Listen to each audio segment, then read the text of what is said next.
अस्सलाम वालेकुम, मेरा नाम है अब्दुल बासित और आप देख रहे हैं आर टेक। आज हम आपको गरी के 2 टन के फ्लोर स्टैंडिंग एसी के एरर कोड के हवाले से डिटेल से बताएंगे। ये गरी का हमारे पास 2 टन का नॉन इन्वर्टर एसी है।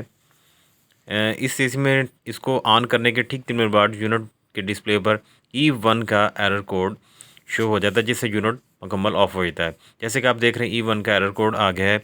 ये सबसे पहले ग्रिल को ओपन करने के बाद इसके इलेक्ट्रिकल पैनल खोल देंगे। इलेक्ट्रिकल पैनल खोलने के बाद इसमें आप ये देख सकते हैं ग्रिप है, ये कम्युनिकेशन ग्रिप कह सकते हैं। ये ग्रिप आउटडोर यूनिट में सेंसर, आउटर यूनिट में कंडेंसर पर एक सेंसर दिया हुआ है, जिसके ख़राब होने की वजह से, ये ग्रिप में लूजिंग की वजह से या तार ब्रेक होने की वजह से E1 का एरर कोड आ जाता है। क्योंकि ये सिंपल एसी है, इसमें ज़्यादा कॉम्प्लिकेटेड चीज़ें नहीं लगी हुई।